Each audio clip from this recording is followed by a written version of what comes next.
अभी जो अमेरिका के अंदर कैलिफोर्निया के शहर में जो आग लगी है, पत्रकार, मीडिया और दुनिया के अखबार रिपोर्टरों ने बता रहा है कि आज तक पूरी दुनिया के अंदर इतनी भयानक और बड़ी आग नहीं लगी है, जो आज तक शायद उस आग पर काबू नहीं पा सका है। उस आग को बहुत सारे लोगों ने देखे होंगे, सोशल मीडिया में, मोबाइल में, टीवी चैनल, बहुत लोग देखे होंगे। आप देखिए कितने पानी बरसा रहा है हेलीकॉप्टर से, हवाई जहाज से, फिर भी आग बुझ नहीं रही है। लास्ट में पता ये भी चला कि मुसलमानों के पास आकर भी हाथ पैर पकड़ते, भाई आप लोग दुआ कीजिए, आजान दीजिए। लोग मुसलमान दुआ भी कर रहे, आजान भी दे रहे। अमेरिका कैसा मुल्क है, मुसलमानों के लिए कितना खतरनाक है, मैं अभी उधर नहीं जाना चाहता हूं। मैं सिर्फ ये बताना चाहता हूं कि अल्लाह रब्बुल आलमीन का एक बहुत बड़ा अजाब है। पूरी दुनिया के अंदर जिसको सुपर पावर के नाम से जाना जाता, अमेरिका एक ऐसा मुल्क है, उसके आगे सारे मुल्क घुटना टेक देते हैं। लेकिन आज वह मुल्क भी बेबस हो चुका है, आग को कैसे बुझाया जाए।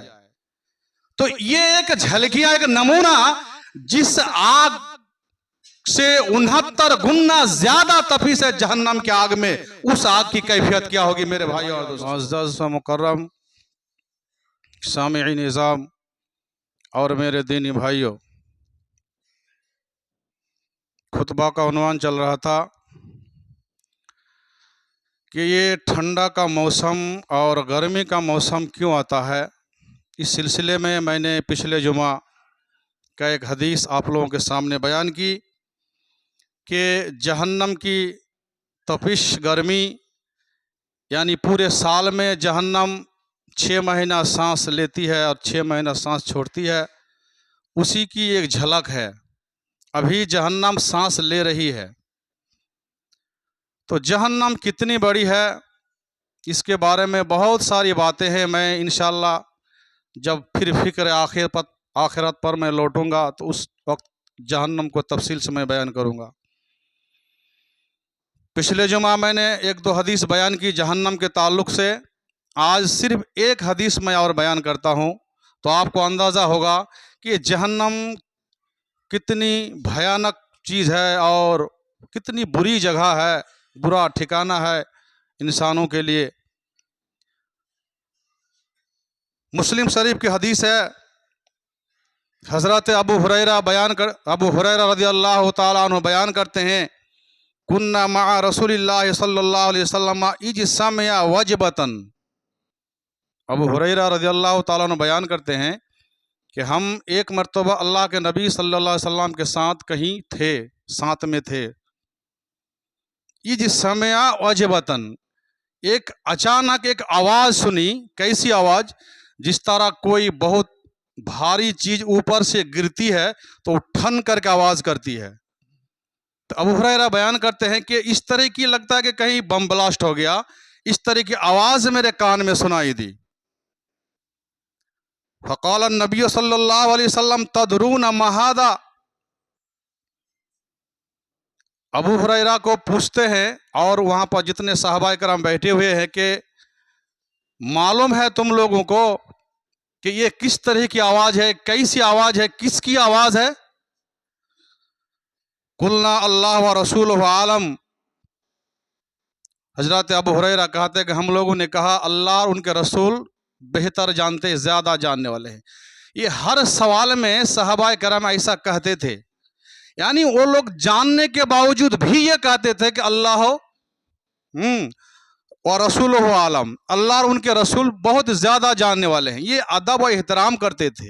हम लोग क्या करते हैं कि मान लीजिए कोई आलिम दिन यहाँ पर बैठे हुए हैं या और भी बहुत सारे लोग बैठे हुए हैं, किसी ने आके एक सवाल पूछा तो आलिम दिन बैठा हुआ है और आम पब्लिक जवाब देना शुरू कर देता है। यानी उसको भी समझना चाहिए, एक सवाल क्या एक आदमी ने, तो जो ज़्यादा कुरान और हदीस के जानकर वही ना जवाब देंगे। नहीं, वो मौजूद होने के बावजूद भी वो जवाब देना शुरू कर देते हैं। मेरे भाई और दोस्तों, यहाँ सहाबा किराम मौजूद हैं, कुछ भी बोल सकते थे ना कि हाँ इस तरह की आवाज़ है, फला की आवाज़ है, फला की। नहीं, झट से कहते हैं अल्लाह उनके रसूल ज़्यादा जानते हैं। तो मेरे भाई और दोस्तों, जब तक किसी चीज को अच्छी तरह से जानेंगे नहीं, तब तक जबान खोलना ही नहीं है। तो जब इस तरह सहाबा कराम जवाब दिए, तो अल्लाह के नबी सल्लल्लाहु अलैहि वसल्लम ने जवाब दिया कि आवाज किसकी थी। क्या कहा? हाजा हजरुन रुमिया बिही फी नारे मुनजो सबईन खरीफन। ये एक बहुत वजनी भारी पत्थर था जो आज से सबईना खरीफन 70 साल पहले उस भारी वजनी पत्थर को जहन्नम के ऊपर छोड़ा गया, और वो पत्थर जहन्नम में गिरता रहा, गिरता रहा, गिरता रहा। फहुआ यह भी फिन्नारिलान हत्ता इंतहा इलाका रहा, और वो पत्थर 70 साल के बाद आज जहन्नम के सबसे नीचे में गिरा, उसकी आवाज है। अंदाजा कीजिए कि एक पत्थर, वजनी पत्थर अगर ऊपर में छोड़ा जाए 70 साल तक गिरता रहे, तो उसकी गहराई कितनी है, हम अंदाजा कर सकते हैं। अल्लाह अकबर। पता ही चला कि जहन्नम तैयार है मेरे भाई, वो जन्नत भी तैयार है और जहन्नम भी तैयार है।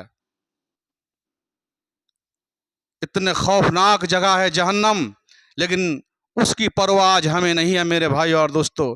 इसलिए हम लोग, अल्लाह के नबी सल्लल्लाहु अलैहि वसल्लम की तालीम है, हम लोग हर नमाज में इससे पनाह मांगते हैं तशहुद में, अल्लाहुम्मा इन्नी अऊज़ु बिका मिन अज़ाब जहन्नम, अल्लाह मैं जहन्नम के अजाब से पनाह मांगता हूँ। तो इतनी गहराई तक अगर आग जले और उसमें अगर हमारा आपको फेंक दिया जाए, हालात क्या होगी हम अंदाजा नहीं कर सकते हैं मेरे भाई और दोस्तों। अल्लाह रब्बुल आलमीन ने इंसानों को चौकन्ना करने के लिए, होशियार करने के लिए, गलत रास्ते से सीधे रास्ते पर लाने के लिए कभी कभी कुछ नमूना झलकियां दिखाते हैं दुनिया के अंदर। कभी जलजला देकर, कभी सैलाब देकर, कभी आंधी तूफान देकर, कभी आग का अजाब देकर अल्लाह ताला दिखाते हैं लोगों को। कुरान में अल्लाह रब्बुल आलमीन ने कहा ना, वला नुज़ीक़न्नहुम मिनल अज़ाबिल अदना दूनल अज़ाबिल अकबर लअल्लहुम यरजिऊन। हमने बड़ा अजाब से बचने के लिए कभी कभी छोटा छोटा अजाब लोगों के बीच में ला खड़ा कर देते हैं, ताकि वो देखकर उससे इबरत हासिल करे और गलत रास्ते से सही रास्ता पर आ जाए। अभी जो अमेरिका के अंदर कैलिफोर्निया के शहर में जो आग लगी है, पत्रकार, मीडिया और दुनिया के अखबार रिपोर्टरों ने बता रहा है कि आज तक पूरी दुनिया के अंदर इतनी भयानक और बड़ी आग नहीं लगी है, जो आज तक शायद उस आग पर काबू नहीं पा सका है। उस आग को बहुत सारे लोगों ने देखे होंगे, सोशल मीडिया में, मोबाइल में, टीवी चैनल, बहुत लोग देखे होंगे। आप देखिए कितने पानी बरसा रहा है हेलीकॉप्टर से, हवाई जहाज से, फिर भी आग बुझ नहीं रही है। लास्ट में पता ये भी चला कि मुसलमानों के पास आकर भी हाथ पैर पकड़ते, भाई आप लोग दुआ कीजिए, आज़ान दीजिए। लोग मुसलमान दुआ भी कर रहे हैं, आज़ान भी दे रहे हैं। अमेरिका कैसा मुल्क है, मुसलमानों के लिए कितना खतरनाक है, मैं अभी उधर नहीं जाना चाहता हूँ। मैं सिर्फ ये बताना चाहता हूँ कि अल्लाह रब्बुल आलमीन का एक बहुत बड़ा अजाब है। पूरी दुनिया के अंदर जिसको सुपर पावर के नाम से जाना जाता, अमेरिका एक ऐसा मुल्क है, उसके आगे सारे मुल्क घुटना टेक देते हैं। लेकिन आज वह मुल्क भी बेबस हो चुका है, आग को कैसे बुझाया जाए। तो ये एक झलकियां, एक नमूना, जिस आग से 69 गुना ज्यादा तपीस है जहन्नम की आग में, उस आग की कैफियत क्या होगी मेरे भाई और दोस्तों। इसलिए हमें जहन्नम की आग से बचने के लिए इस दुनिया में फूंक फूंक के कदम रखना चाहिए, फूंक फूंक के अमल करना चाहिए। कौन सा अमल अच्छा है, कौन सा अमल बुरा है, परखना चाहिए, और परखने के बाद फिर हम उसको अमली जामा पहनाना चाहिए मेरे भाई और दोस्तों। अल्लाह रब्बुल आलमीन से दुआ के लाल आलमीन हम तमाम लोगों को जहन्नम से की आग से बचने की तौफीक अता फरमा, अल्लाहुम्मा आमीन। तो ये थी जहन्नम की आग की कैफियत और जहन्नम की हौलना किया, और उसी की झलक आज हम लोग महसूस कर रहे हैं। इस ठंडा का जो मौसम है, ये जहन्नम अभी सांस ले रही है। तो ये ठंडा का मौसम जो है, हम मुसलमानों के लिए एक नेमत है।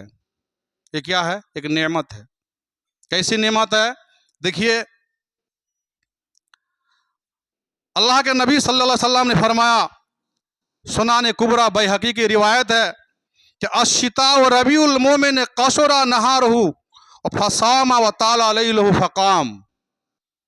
कि ठंडा के मौसम में ये जो सर्दी का मौसम है मोमिन के लिए कि बाहर का मौसम है, खुशगवार मौसम है। क्यों? इसमें का कसोरा नहारुहु फसामा, दिन छोटा होता है इसलिए बहुत सारे लोग नफली रोजा रखते हैं। एक अगर आदमी रोजा रखता है, चाहे नफली रोजा ही क्यों ना हो, एक रोजा अगर रखता है उसकी फजीलत कितनी है? दूसरी हदीस में है उस आदमी का चेहरा जहन्नम से 70 साल दूर कर दिया जाता है। यानी यहाँ जहन्नम है, यहाँ से अगर हम पैदल ही चलना शुरू करें 70 साल कितनी दूर जाएंगे हम अंदाजा नहीं कर सकते, उतनी दूर कर दिया जाता है उस आदमी को। यानी कि उसको जहन्नम में उसको नहीं डाला जाएगा, वो जन्नत में जाएगा। तो ये ठंडा का मौसम में हम लोग रोजा रखने के लिए हम लोग को क्या बहुत ही आसानी होती है। और वह ताला लैलो फकामा, रात लंबी होती है इसमें। तो जो लोग तहज्जुद गुजार हैं, नफली नमाज़ें पढ़ते हैं, ये लोग क्या करते हैं, इशा की नमाज के बाद सो जाते हैं, 4-5 घंटा सोने के बाद फिर रात में 3 बजे 4 बजे उठते हैं तहज्जुद पढ़ने के लिए, घंटों घंटों अल्लाह से दुआएं करते हैं और नमाजें पढ़ते हैं। तो ये नेमत है कि नहीं बताइए? गर्मी के मौसम में ये नेमत आपको नहीं मिलेगी। रोज़ा रखना बहुत ही मुश्किल हो जाता है, रात जागना भी मुश्किल हो जाता है। इसलिए अल्लाह के नबी सल्लल्लाहु अलैहि वसल्लम ने कहा तुमने सर्दी के मौसम को क्या करो, गनीमत जानो। दूसरी रिवायत में है हजरत उमर बिन खत्ताब रज़ियल्लाहु ताला अन्हु फरमाते हैं अशिता व गनीमतुल आबिदीन, इबादत करने वालों के लिए ये मौसम जो है बहुत ही गनीमत है। और हजरत उबैद बिन उमैर एक ताबी हैं, जिसने सहाबी को ईमान की हालत में देखा उसी हालत में मरा, उसको ताबी कहा जाता है। तो ये उबैद बिन उमैर एक ताबी है, ये बयान करते हैं कि कान युकाल इदा जा शिता या हलल कुरान, साहबा के दौर में जब ठंडा का मौसम आता तो साहबा किराम एक दूसरों को कहा करते थे क्या, या हलल कुरान ताल लैलु लिसलातिकुम व कसरा नहरु लिसियामिकुम, अल्लाह रब्बुल आलमीन ने तुम्हारे लिए रातें लंबी कर दिए हैं ताकि तुम लोग उसमें तहज्जुद पढ़ सको, क़यामुल लैल कर सको, और दिन छोटा कर दिया है ताकि तुम लोग नफली ज़्यादा से ज़्यादा रोज़ा रख सको।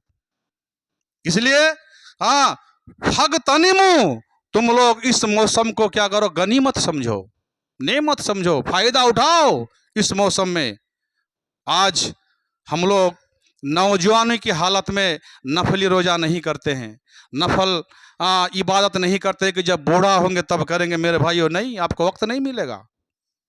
हदीस में है अगर जवानी की हालत में जो आप इबादत करते हैं, चाहे फ़र्ज हो नफल हो, कोई भी इबादत आप करते हैं, और बुढ़ापे में अगर नहीं कर सका तो नहीं कर सकने के बावजूद भी अल्लाह आपको उतना ही सवाब देगा जितना जवानी में इबादत के वक्त अल्लाह ने आपको सवाब अता किया था जी।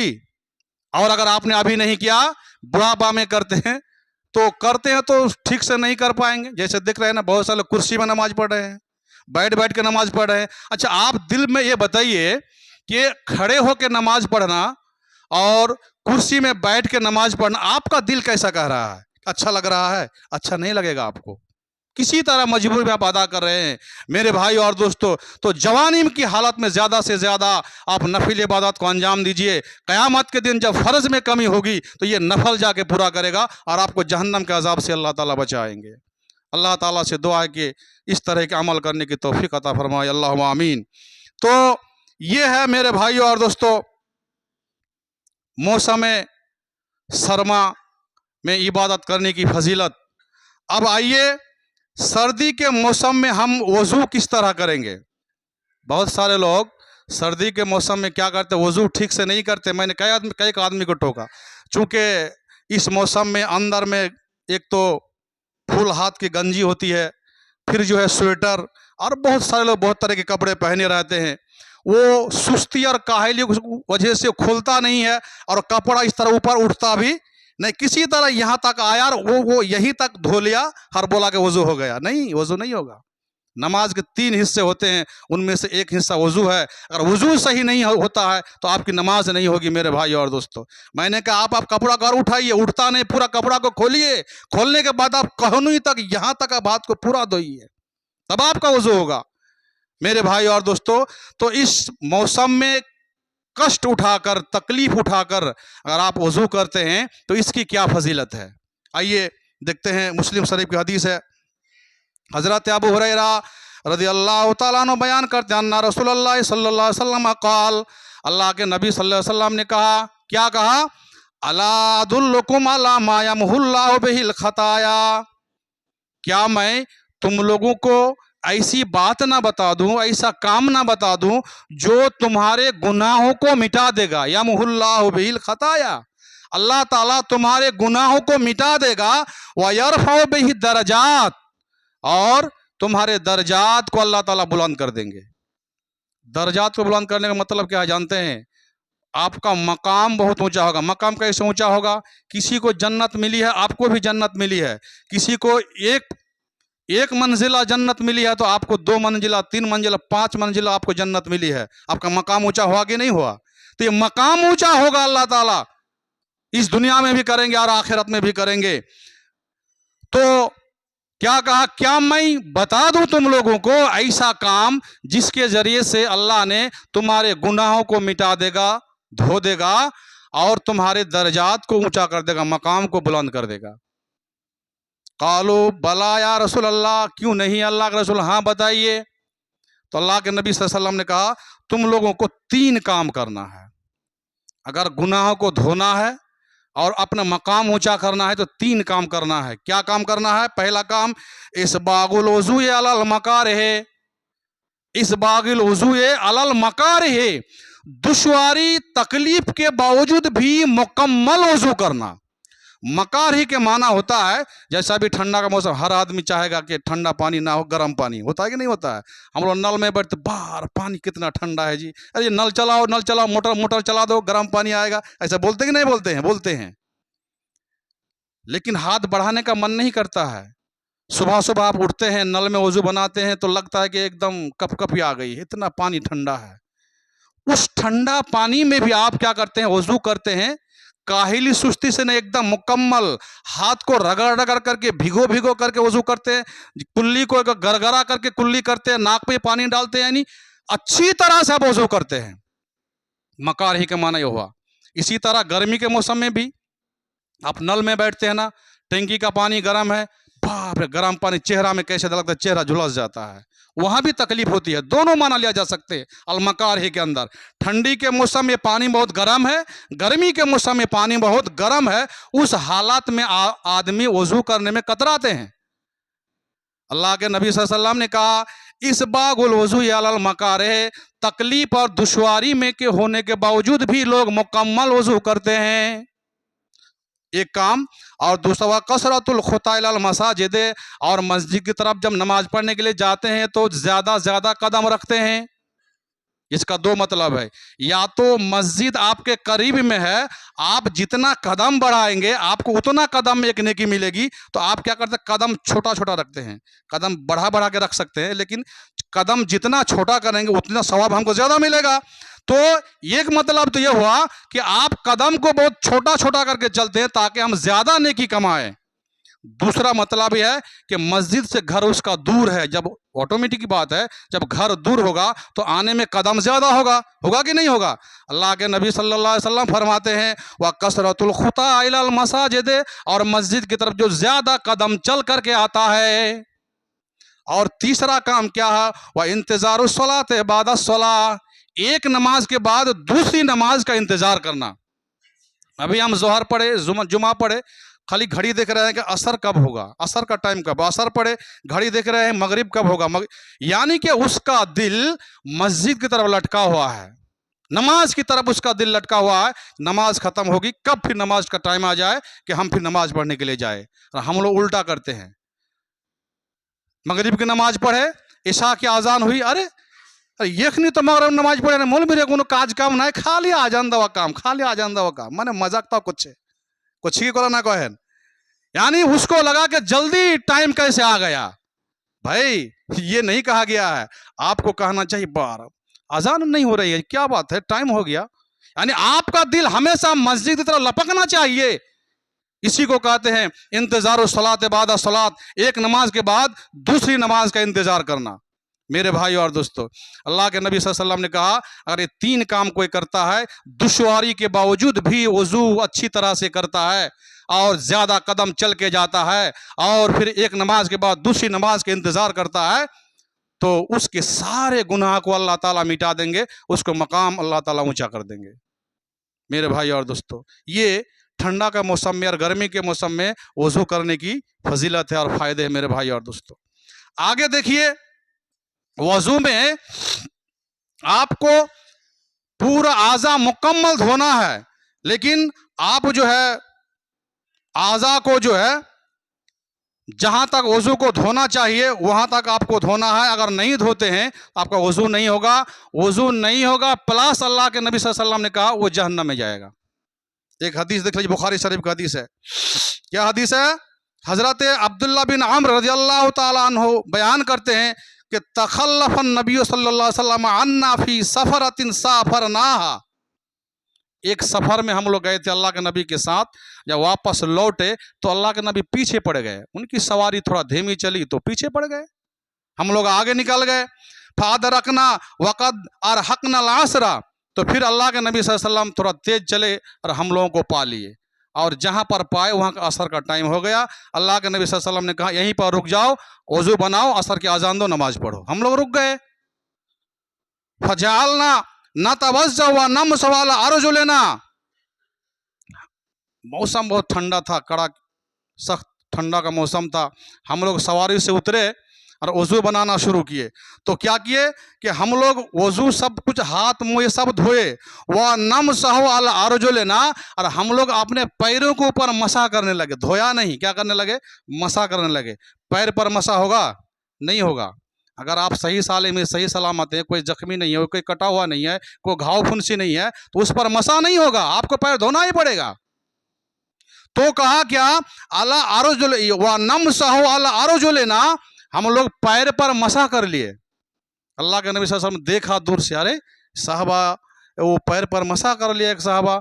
तब जोर से आवाज दिया अल्लाह के नबी सल्लल्लाहु अलैहि वसल्लम ने, क्या कहा? फनादा बिआला सौतिही, अल्लाह के नबी सल्लल्लाहु अलैहि वसल्लम जोर जोर से चिल्ला चिल्ला कर गए, वैलुल लिल आक़ाबे मिनन नार, वैलुल लिल आक़ाबे मिनन नार, वैलुल लिल आक़ाबे मिनन नार। 3 बार ये जुमला कहा कि एड़ियों को सूखी रह जाने वालों के लिए जहन्नम का अजाब है, एड़ियों के लिए सूखी रह जाने वालों के लिए जहन्नम की आग है, एड़ियों की सूखी रह जाने वालों के लिए जहन्नम की आग है। एड़ी ये जानते हैं ना, ये जो कटखुरा जगह ना, कटखुरा कुछ कटखुरा, तो अक्सर जो है वो जगह सूखी रह जाते हैं। चूंकि ये एड़ी जो है और ये इसको जो है इस बीच में एक जो है जगह है, जो गड्ढा है, वहाँ पानी जल्दी नहीं पहुँचता है बहुत आदमी का। अगर सही से उसको रगड़ रगड़ कर नहीं धोएंगे तो बहुत आदमी वजू करने के बावजूद भी वो जगह सूखी रह जाती है। अल्लाह के नबी सल्लल्लाहु अलैहि वसल्लम ने कहा कि वो जगह जहन्नम में जलेगी। अच्छा, जगह जहन्नम में जलेगी और आपका पूरा जिस्म जन्नत में जाएगा, या आपको भी जहन्नम में जाना पड़ेगा? मतलब ये हुआ, मुस्लिम शरीफ की एक दूसरी हदीस है, अल्लाह के नबी सल्लल्लाहु अलैहि वसल्लम ने एक सहाबी का देखा कि माऊ से वो हदीस है कि एक नाखून के जगह के बराबर वो जगह सूखी रह गई थी पैर में, नाखून के बराबर। फिर अब सर नबी सल्लल्लाहु अलैहि वसल्लम, अल्लाह के नबी सल्लल्लाहु अलैहि वसल्लम ने उसको देखा और कहा इरिजे पाहसन वजुआ का, जाओ वापस जाओ और अच्छी तरह से वजू करके आओ। तो साहब लौटा और फिर जाके वजू किया। मतलब ये हुआ कि वजू में जहां जहां धोना चाहिए अच्छी तरह से रगड़ रगड़ के धोना चाहिए। ठंडा और गर्मी के लिए जल्दी जल्दी वजू नहीं करना चाहिए। आपको देखना चाहिए ये जगह कभी कभी सूखी रह जाती है, यहाँ भी गड्ढा है, हाँ, और पैर के नीचे वो एड़ी के पास भी गड्ढा है। तो इन जगहों को ज्यादा जो है आपको रगड़ रगड़ कर धोना चाहिए ताकि सूखी न रह जाए मेरे भाई और दोस्तों। तो अल्लाह के नबी सल्लल्लाहु अलैहि वसल्लम ने उनको क्या डांटा, तंबी क्या कि अगर एड़ी भी तुम्हारी अगर सूखी रह जाती है नाखून के बराबर भी, तो वो पैर तुम्हारा जहन्नम में जलेगा। इसलिए मेरे भाई और दोस्तों, इस ठंडा के मौसम में अगर हम लोग अच्छी तरह से वजू करेंगे तो हम लोग क्या होंगे, हमारा मकाम उस दिन क़यामत दिन बहुत ऊंचा हो जाएगा मेरे भाई और दोस्तों। और भी बहुत सारी बातें हैं, वक्त हो चुका है इस मौसम के सिलसिले में। फिर हम नमाज कैसे पढ़ेंगे, ठंडा के मौसम में लोग नमाज में कहाँ कहाँ गलती करते हैं, और फिर जो है चलने फिरने में कहाँ कहाँ गलती करते हैं, इंशाअल्लाह फिर हम अगले जुमा बताएंगे। अल्लाह रब्बुल आलमीन से दुआ है कि अल्लाह आलमीन हम तमाम लोगों को सिरात मुस्तकीम पर चलने